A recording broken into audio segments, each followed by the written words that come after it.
नमस्कार, मैं हूं दीपाली राणा। आप देख रहे हैं कमोडिटी 360 डिग्री। और यूएस ईरान की जंग दिन बीतने के साथ साथ गहराती जा रही है, जिससे ज्वेलरी इंडस्ट्री खासी परेशान है, क्योंकि जीजीसी देशों की गोल्ड और डायमंड इंपोर्ट और एक्सपोर्ट में बड़ी भूमिका है। इस पर क्या कहना है इंडस्ट्री का और क्या हल है, इस पर बातचीत करेंगे। हमारे साथ हैं पोपली ग्रुप के director Rajeev Popli, silver emporium के MD Rahul Mehta, fine star jewellery and diamonds के सीईओ नीलेश छाबड़िया और साथ ही जीजेपीसी के एग्जीक्यूटिव डायरेक्टर सब्यसाची रे भी हमारे साथ मौजूद रहेंगे। आप सभी का स्वागत है इस शो में। और किस तरीके के हालात बन रहे हैं, क्या असर देखने को मिल रहा है या क्या समीकरण बन रहे हैं, सब पर बातचीत करेंगे। लेकिन पहले समझते हैं कि मांग किस तरीके की देखने को मिल रही है फिलहाल, और उसके बाद इंपोर्ट ट्रेंड्स को और बाकी पर्सपेक्टिव पर राय लेंगे। राजीव जी, सबसे पहला आपका कॉमेंट, क्योंकि जिस तरीके के भी जियोपॉलिटिकल हालात बने हुए हैं, उससे ठीक पहले समझना ये जरूरी है कि डिमांड कैसी है। कंसीडरिंग जिस तरीके से हमने प्राइसेस बढ़ते हुए देखे हैं, सिल्वर भले ही थोड़ा हल्का हुआ हो, गोल्ड में कोई खास करेक्शन उस तरीके का देखने को मिला नहीं है।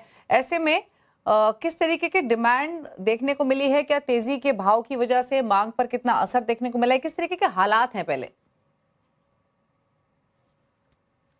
यस दीपाली, ऑफ कोर्स काफी कंफ्यूजन है overall trade point of view से भी।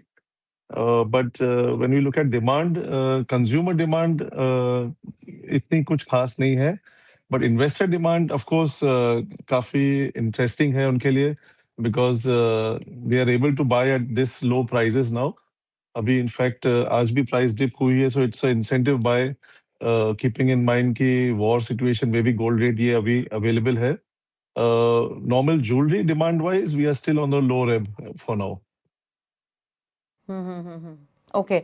अच्छा, इनफैक्ट राहुल, अगर हम सिल्वर के ट्रेंड्स देखना चाहें, समझना चाहें, तो अब तक कई सारे फैक्टर्स रहे हैं जिसने भाव को सपोर्ट किया है। अब जिस तरीके के हालात बन रहे हैं, सबसे पहली बात तो ये, क्योंकि प्राइसेस ऊपर से काफ़ी हल्का हुए हैं, वॉल्टिलिटी हालांकि यहाँ भी चरम पर बनी हुई है, बट स्टिल इन्वेस्टमेंट और जो डिमांड है उसे कैसे बाइफरकेट आप अभी करेंगे? किस तरीके के ट्रेंड्स आप देख रहे हैं इंडस्ट्री में?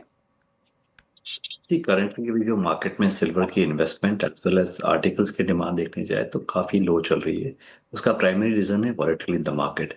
जैसे अगर जैन से लेके अभी मार्च तक देखेंगे तो सिल्वर की इन्वेस्टमेंट डिमांड में बहुत भारी गिरावट आई है, और ओवरऑल इन्वेस्टर्स कॉन्फिडेंट नहीं है ये भाव में इन स्तरों में इन्वेस्ट करने का, in spite of the correction which is come in the market. और ये डेफिनेटली ये रिफ्लेक्ट कर रहा है इम्पोर्ट नंबर्स पे भी, और जो चांदी की बर्तन की डिमांड है उस पे भी काफ़ी बड़ा इम्पैक्ट आया है। जब क्योंकि वॉलेटिलिटी एक रेंज बाउंड होता है सिल्वर, तो डेफिनेटली डिमांड आती है, या फिर अगर प्राइस वन साइड ऊपर बढ़ते हैं तभी भी लोग बाइंग करते हैं because fear of missing out. But जब चांदी ऊपरी स्तरों से इतना बड़ा करेक्शन देती है तो उसके बाद में इन्वेस्टर कॉन्फिडेंस भी डेफिनेटली इम्पैक्ट करता है कि जब तक प्राइसेस स्टेबलाइज नहीं होती है तब तक इन्वेस्टर भी इन्वेस्ट करना नहीं चाहता है, और साथ में जो कंजम्पशन डिमांड है उसका भी एक बड़ा इम्पैक्ट आया हुआ मार्केट के अंदर। ओके।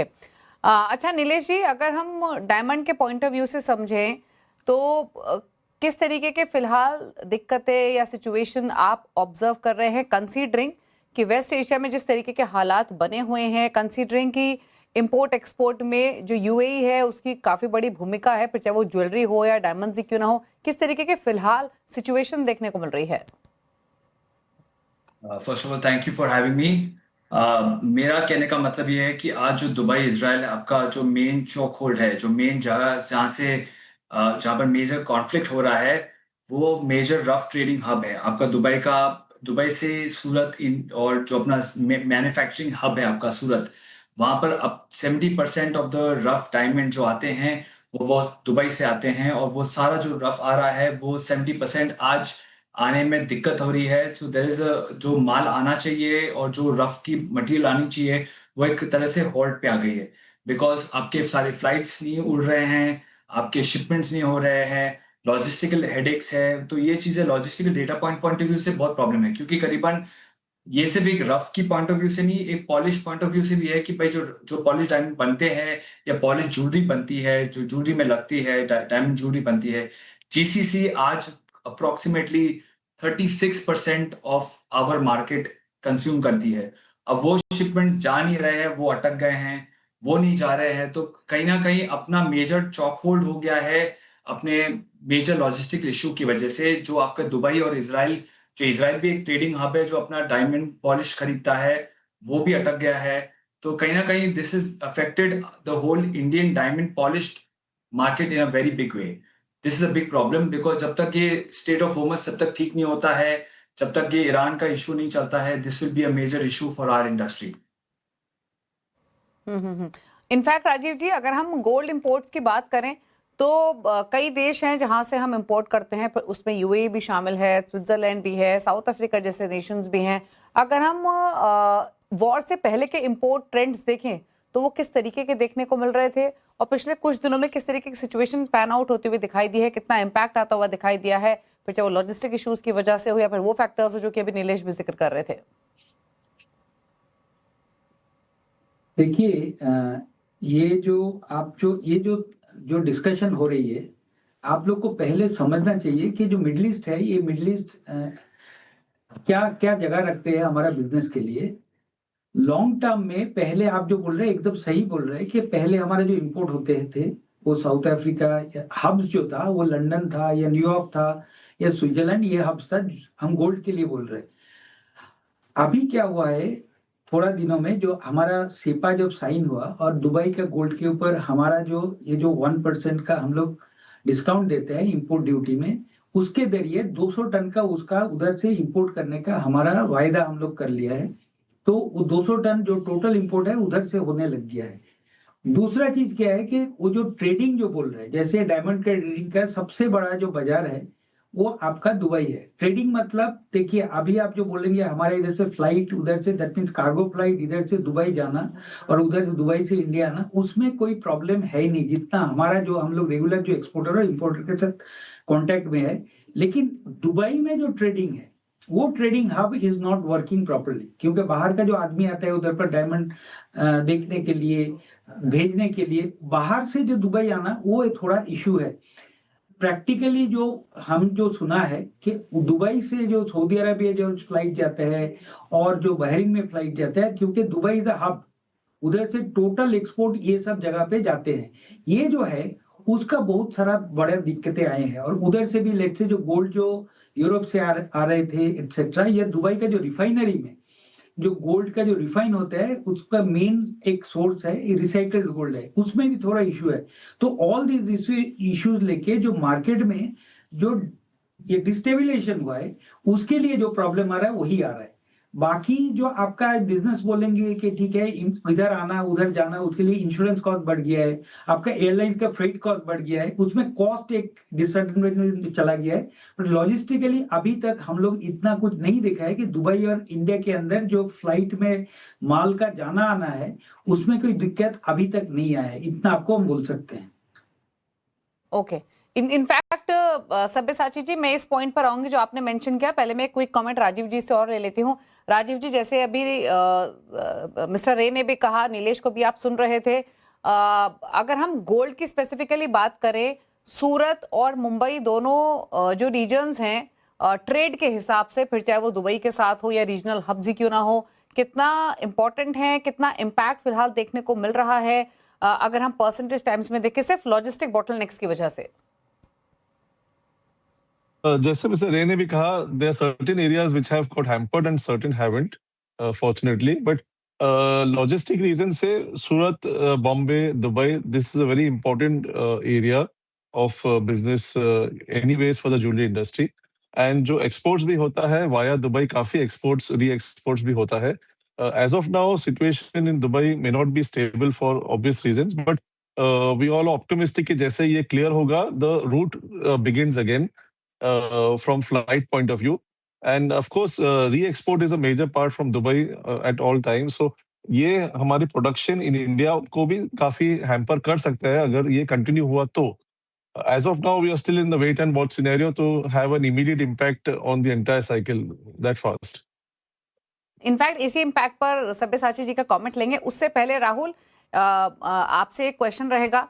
काफी सारे इनफैक्ट प्रिसाइज इम्पैक्ट तो अभी किसी को मालूम नहीं है, पर जैसे हमारे बाकी स्पीकर्स भी बोल रहे हैं 70% ऑफ गुजरात जो डायमंड ट्रेड है वो इम्पैक्ट होने की रिपोर्ट सामने आ रही हैं ड्यू टू वेरियस रीजन, जो कि राहुल ने मेंशन किया।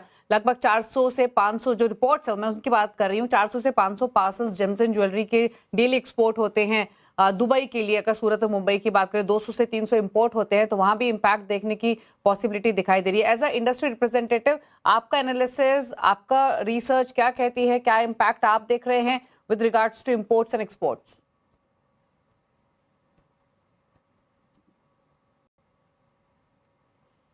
दीपाली जी, जब तक प्राइसेस स्टेबलाइज नहीं होती है ना, तब तक डेफिनेटली इम्पैक्ट होता है। और जो वॉर का सिचुएशन चल रहा है उसके हिसाब से एक रिस्क प्रीमियम भी बढ़ गया है। लोगों को एक्सपोर्ट करना, वापस payment realisation, even that is a big challenge. तो काफ़ी जैसे यूएस में एक्सपोर्ट्स डेफिनेटली टैरिफ के कारण हैम्पर हुए, नाउ एक मिडिल ईस्ट का टेंशन चल रहा है, उसके कारण भी काफ़ी इम्पोर्ट और एक्सपोर्ट्स हैम्पर हो रहे हैं। तो डेफिनेटली जहाँ पे अनसर्टनिटी होती है वहाँ पे ये ओवरऑल बिजनेस इम्पैक्ट करता है। और इम्पैक्ट के साथ में पेमेंट रियलाइजेशन और payment also takes a bigger impact. So industry के लिए these are tough times, but definitely we will look at better times in near future. Nilesh, अगर हम फाइनेंशियल या job security point of view से देखें, specially diamond industry के लिए, तो क्या अगर ये वॉर एक्सटेंड होती है तो क्या इसका इम्पैक्ट किस हद तक देखने को मिल सकता है? सो फार क्या उस वहां तक आंच नहीं पहुंची है? किस तरीके की सिचुएशन है अगर हम उस पर्सपेक्टिव से देखें?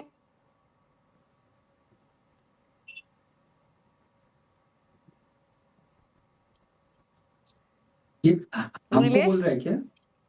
नीलेश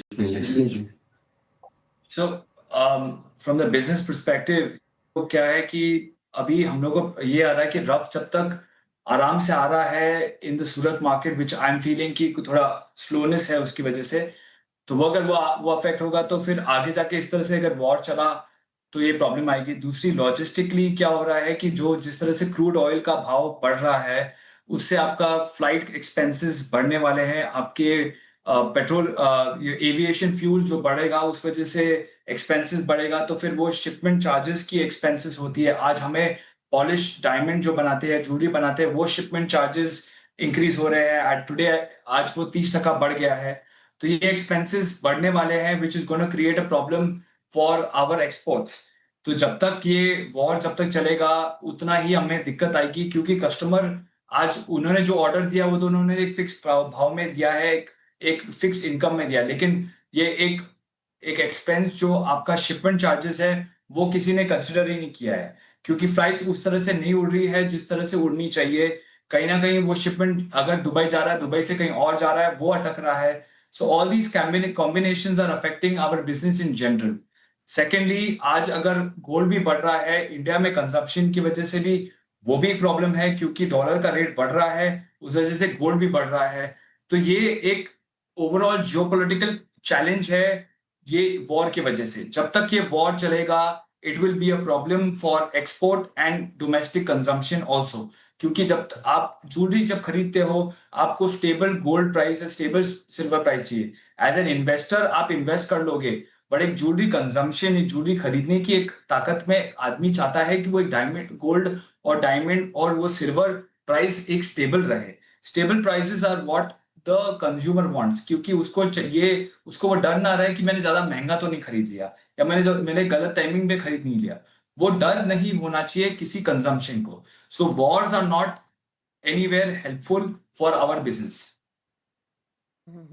बिल्कुल, वॉर किसी भी बिजनेस के लिए बेहतर नहीं है और ना ही सेंटिमेंट्स के लिए। क्या लाइकली इम्पैक्ट हो सकते हैं उसको समझने की कोशिश करेंगे। फिलहाल रुकना एक छोटे से ब्रेक के लिए, और हमारे साथ तमाम एक्सपर्ट्स मौजूद हैं। जल्द वापस आते हैं और फिर इस चर्चा को आगे बढ़ाते हैं। आप देखते रहिए कमोडिटी 360 डिग्री।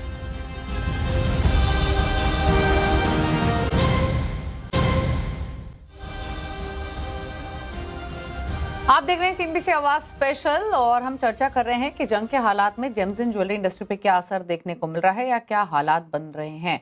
हमारे साथ है राजीव पोपली, राहुल मेहता, नीलेश हाबड़े भी हमारे साथ मौजूद है। साथ ही हमारे साथ सब्यसाची रे भी बने हुए हैं। सब्यसाची जी, एक चीज आपसे समझना चाहेंगे, हालांकि आपने खुद ही मेंशन किया, अगर हम यूएई की बात करें तो इंडिया काफी डिपेंडेंट है यूएई पे, एक्सपोर्ट्स के मामले में भी और रॉ मटेरियल के मामले में भी। अगर हम रिसेंट आंकड़ों को देखना चाहें, समझना चाहें, तो जीजीसी कंट्रीज की जो सप्लाई है वो इंडिया के जेम्स एंड ज्वेलरी इंपोर्ट्स की बात हो या रॉ मटेरियल प्रोवाइड करने की बात हो, कितना शेयर यहाँ पर रखती हैं? अगर ये वॉर थोड़ी भी एस्केलेट होती है तो क्या इम्पैक्ट हम देख सकते हैं? और मोस्ट इंपॉर्टेंट सवाल, एज अ इंडस्ट्री रिप्रेजेंटेटिव, क्या आपकी सरकार से कोई बातचीत हुई है या बातचीत करने की कोशिश कर रहे हैं इन सप्लाई रिस्क को मिटिगेट करने के लिए, फिर चाहे वो रीरूट करने की बात ही क्यों ना हो? हालांकि उसके भी अपने अलग कंसर्न्स हैं, राइजिंग कॉस्ट वगैरह के, बट एग्जैक्टली क्या प्लान है आपका?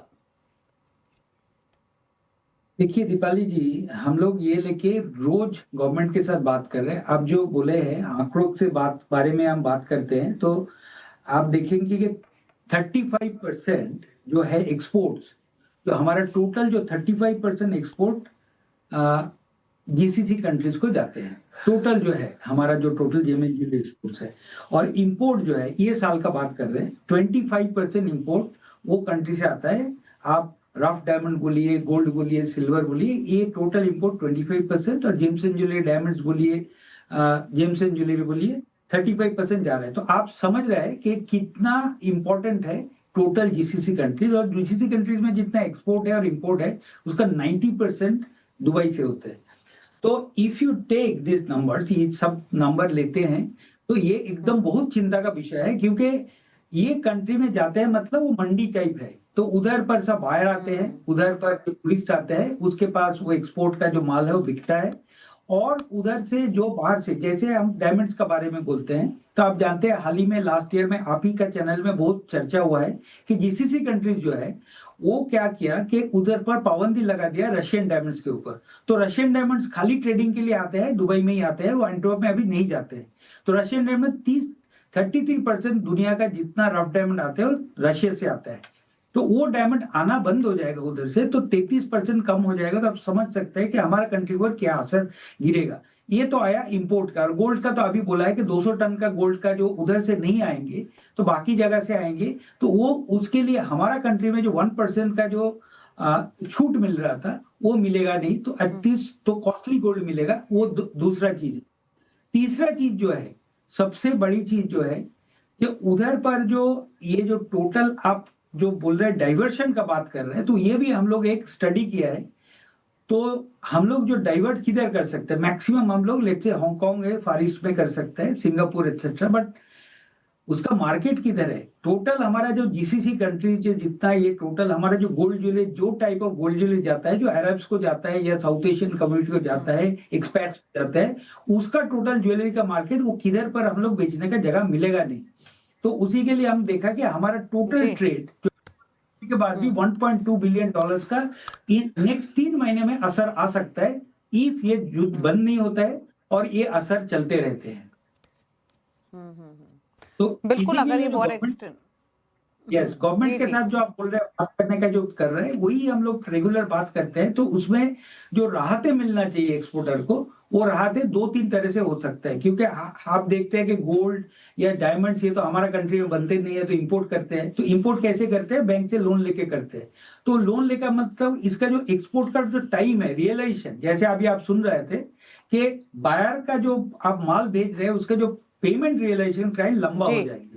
तो लंबा हो जाने से आपका जितना इंटरेस्ट के ऊपर जो असर गिर सकता है, तो उसके लिए हम लोग बोला गवर्नमेंट को थोड़ा राहत दो। और जो रिस्क बढ़ गया है उसके एक्सपोर्ट क्रेडिट गारंटी कॉर्पोरेशन का बोला है कि जो आपका ज्यादा इंश्योरेंस का कॉस्ट लग रहा है उसमें थोड़ा राहत दो। ये दोनों के लिए अभी के लिए बोल रहे हैं, लेकिन ये बढ़ते जाएंगे तो उसका हल कैसे हम लोग लाएंगे, वो अभी तक सोल्यूशन नहीं है हमारे पास। बिल्कुल, इम्पैक्ट स्टडी करना पड़ेगा अगर ये वॉर और एस्केलेट होती है तो। लेकिन जैसे कहा सब्यसाची जी ने कि सरकार से लगातार बातचीत हो रही है, कुछ ना कुछ एक्सपोर्टर्स को राहत दी जाए, उसके बारे में कदम क्या उठाए जाते हैं वो देखना होगा। लेकिन डेफिनेटली एक चिंता का विषय है जेम्स एंड ज्वेलरी पूरी इंडस्ट्री के लिए।